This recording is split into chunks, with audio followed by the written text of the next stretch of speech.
I should have known something was up when I saw her talking to him the way she did.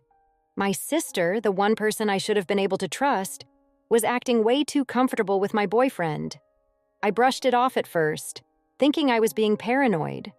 But the more I thought about it, the more everything started to not add up.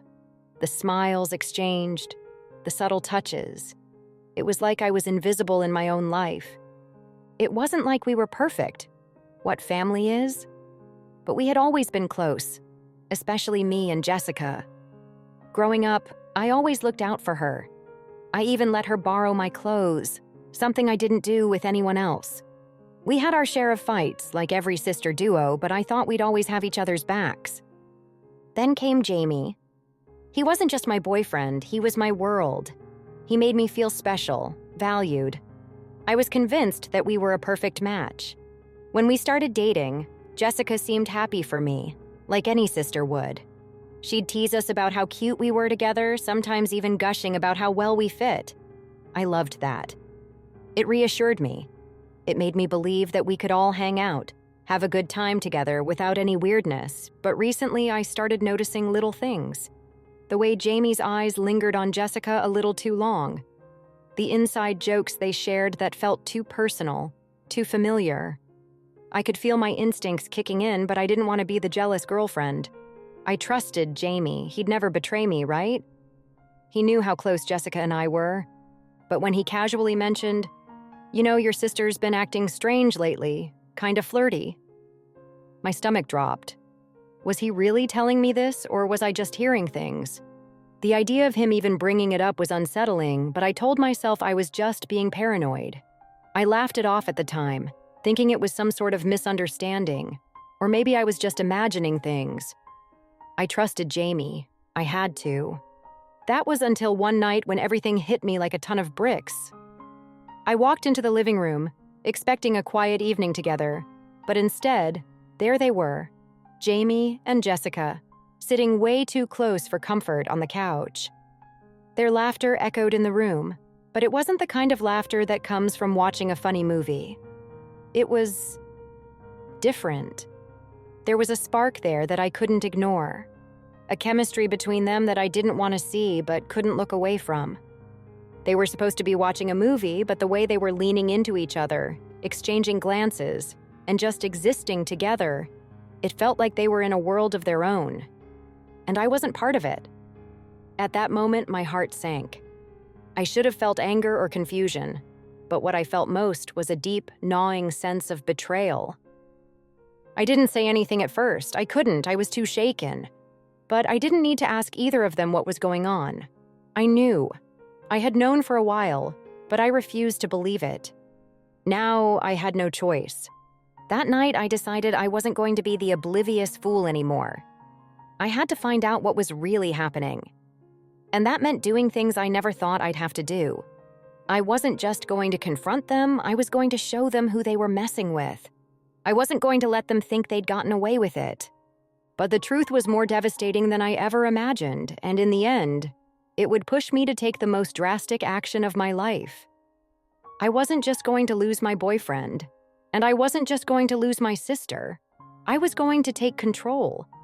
They'd regret the day they thought they could play me for a fool. I wasn't always the type to let things go. In fact, I'd been a bit of a fixer in my family. Ever since I could remember, I was the one who made sure things stayed together. I was the peacekeeper. I was the one who made sure everyone got along, that there wasn't any drama or chaos. But over the years, I started to realize that maybe I was the one keeping everything together for the wrong reasons. My family was complicated. There were the moments when we laughed, shared a meal, or celebrated birthdays. But there was always this underlying tension that I couldn't shake off. I used to blame it on the fact that we were a blended family. My mom remarried when I was young, and it felt like everything was a little bit off-kilter. Still, we made it work. At least, I thought we did. Jessica, my sister, and I were supposed to be partners in crime, best friends, and the kind of sisters who could depend on each other for anything. We'd spent countless hours together as kids, staying up late, talking about our dreams, and laughing at inside jokes that no one else would understand. I was convinced that no matter how much we fought, how different our paths became as we grew older, We'd always have each other's backs. But as we entered our teenage years, something started to change. Jessica began to pull away. At first, I thought it was just a phase. She was just figuring out her own identity, her own circle of friends. It's natural, right? But as time went on, I started noticing something darker creeping into our relationship. She started spending more time with people I didn't know, and when I tried to join in or ask about it, she'd snap at me or brush me off. It was subtle at first, but it began to sting. Around the time I started dating Jamie, I felt like things took a turn. Jessica started acting weird whenever he came around. It wasn't anything overt at first, but I noticed how she would hover around him, trying to strike up conversations with him when I wasn't around. It was small, almost innocent, but it made me uncomfortable. I never said anything because I didn't want to sound paranoid, and I convinced myself I was just being insecure. After all, what did I have to worry about? Jamie and I had been through a lot together, and I trusted him. But there were moments, little moments, that stuck with me. Like how she'd comment on how cute Jamie looked or how good he smelled.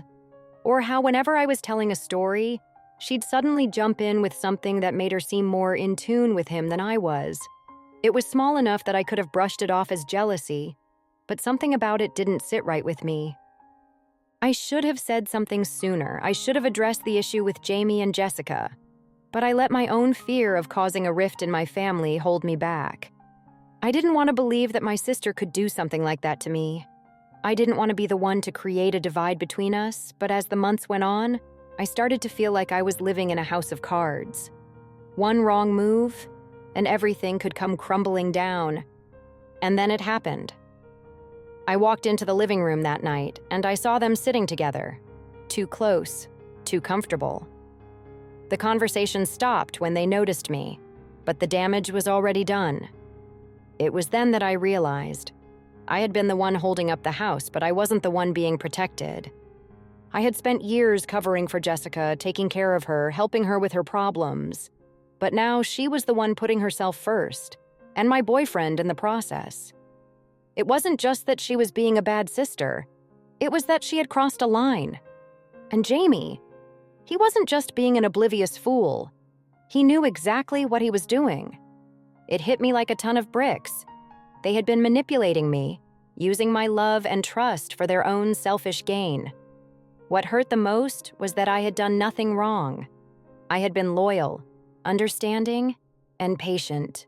But in the end, it wasn't enough. That night, I decided I wouldn't just be the victim of their games. I wasn't going to sit by and let them destroy everything I had worked for. I had been more than fair for too long, and now it was time to take back control. In the days that followed, my mind raced 100 miles a minute. I couldn't stop thinking about what I'd seen. Every time I closed my eyes, I saw them laughing, whispering to each other like they had some secret I wasn't a part of. It gnawed at me, and I knew I couldn't just confront them without knowing everything. No, this wasn't something I could leave to chance. I had to get to the bottom of it, and I wasn't going to let them get away with it. I started paying closer attention to their every move. It wasn't just that one night anymore. I began noticing more moments that didn't sit right. Too many innocent touches, private conversations behind closed doors. There was no way I was imagining things anymore. But what really set everything in motion was a conversation I overheard between them one afternoon. I was walking past Jamie's room when I heard them talking in hushed voices. "Why do you always act like she doesn't notice?" Jamie's voice drifted to me. I froze in place, the words burning into my mind. Jessica's voice was more casual, almost dismissive, as she replied, "She's too trusting. She'll never figure it out. Besides, she's so in love with you. It's easy." That was it. The confirmation I needed. I had been right all along, but hearing them admit it made my blood boil. Jamie wasn't just being oblivious, he was complicit. And Jessica? She wasn't just a sister anymore, she was a betrayer, someone who would stab me in the back without a second thought. I felt like I'd been hit by a freight train. The shock was overwhelming at first, but then it turned to something else, a kind of cold clarity. They thought they were so clever, hiding it from me. They thought I wouldn't notice. They underestimated me. And now, they were going to pay. The next few days, I acted like everything was normal. I smiled when I saw them, made small talk, laughed at their jokes. But inside, I was building my plan. I couldn't let them know I knew. Not yet.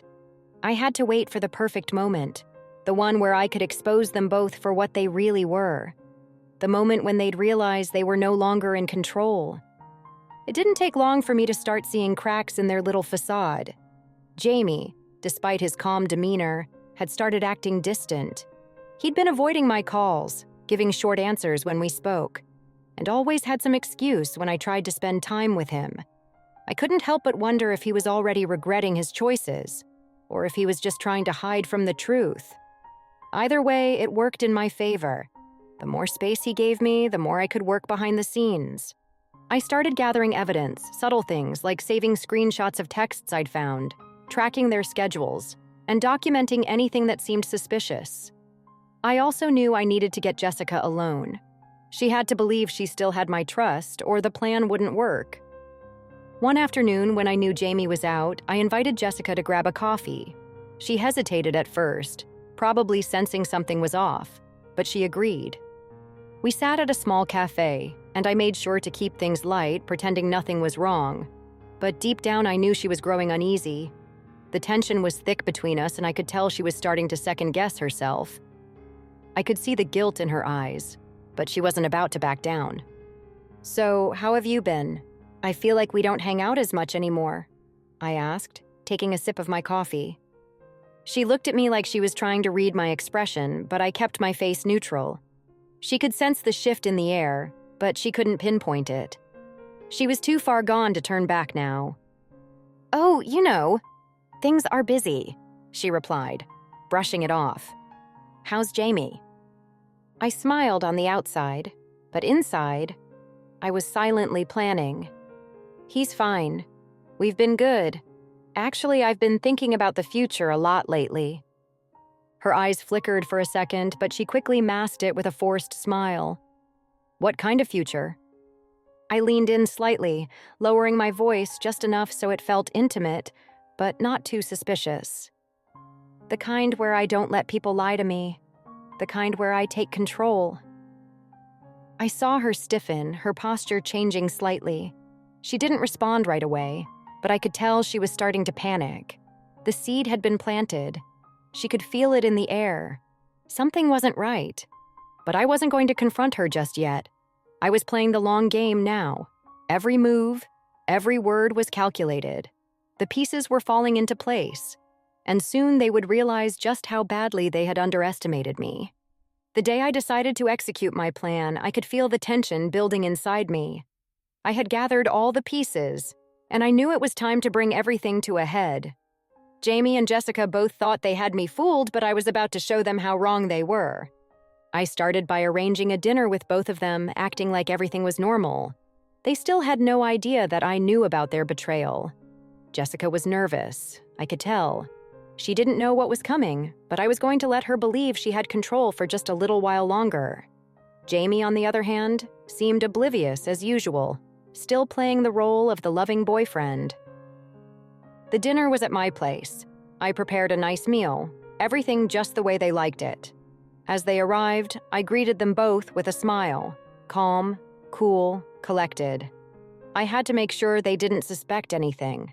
We exchanged pleasantries, sat down, and began eating.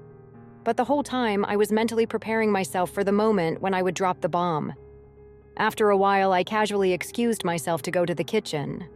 I had planned this part carefully. I had made sure to leave my phone on the dining table, unlocked. It was time to let Jessica and Jamie take a look at what they thought I didn't know. While they were distracted with a glass of wine, I slipped into the kitchen and set everything in motion. I opened the file I had saved on my phone, the screenshots of the text messages that proved everything they had been doing behind my back. I had documented every little thing, the late-night messages, the private conversations, the moments when they thought no one was looking. I took a deep breath and returned to the dining table where they were laughing and talking. But as I sat down, I could feel the atmosphere shift. I hadn't said anything yet, but something about the air felt different. It was as if they could sense the change. With the file still open on my phone, I leaned back in my chair and casually slid my phone across the table. "Oh, I almost forgot," I said, keeping my voice calm and steady. "I wanted to show you something." I looked at Jamie first, locking eyes with him. The expression on his face was one of confusion. He had no idea what was about to happen. Jessica, however, froze. Her eyes darted from the phone to me and back to the phone again, panic slowly starting to set in. I didn't say anything more. I let them do the rest. Jamie picked up the phone, his eyes scanning the screen.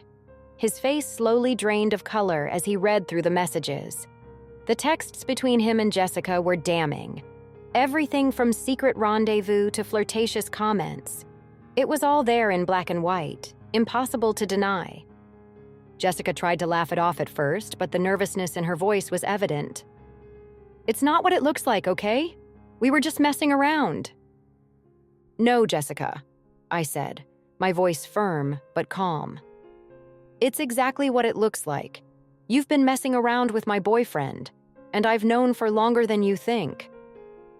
She opened her mouth to say something, but no words came out. The truth was too much for her to handle. Jamie, meanwhile, had turned pale, his hands shaking slightly as he put the phone down. He looked at me like I was a stranger, like he couldn't believe I was doing this to him.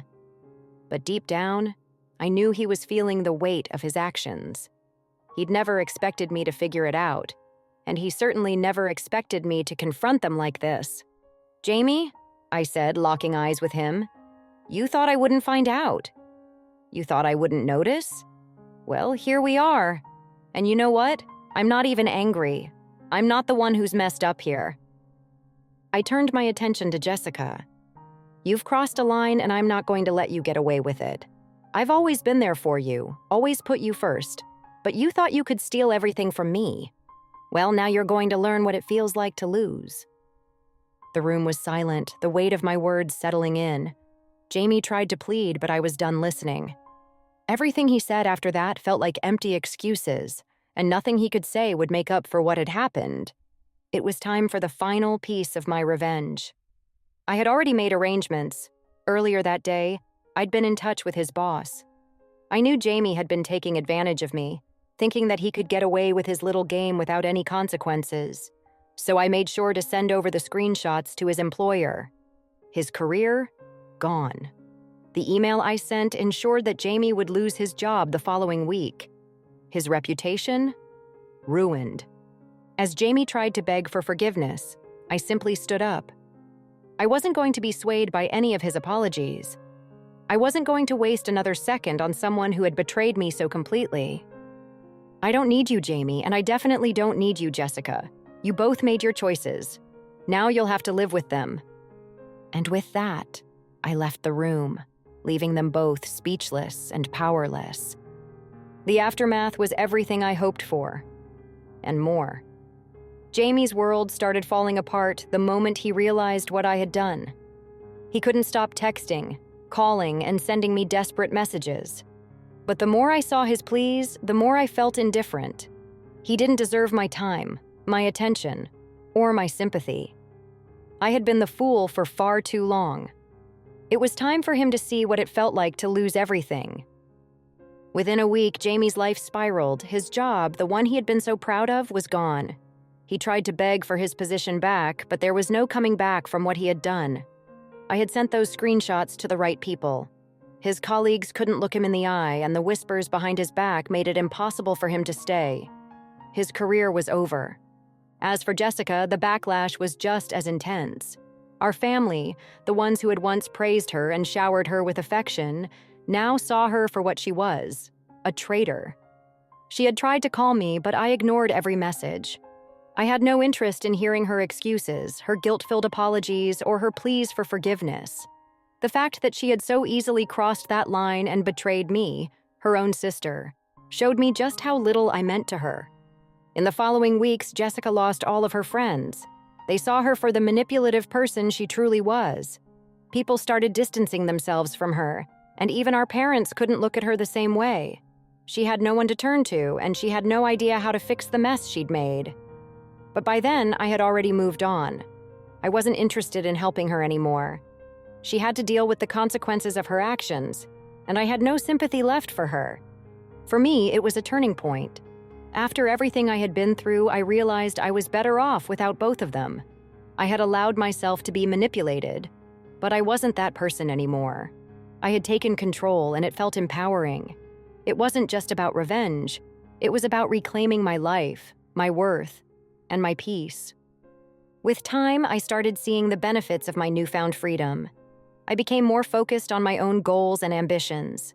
I spent my time with people who truly cared for me, people who lifted me up rather than trying to tear me down. I was no longer caught in a toxic web of lies and betrayal. My life was mine again.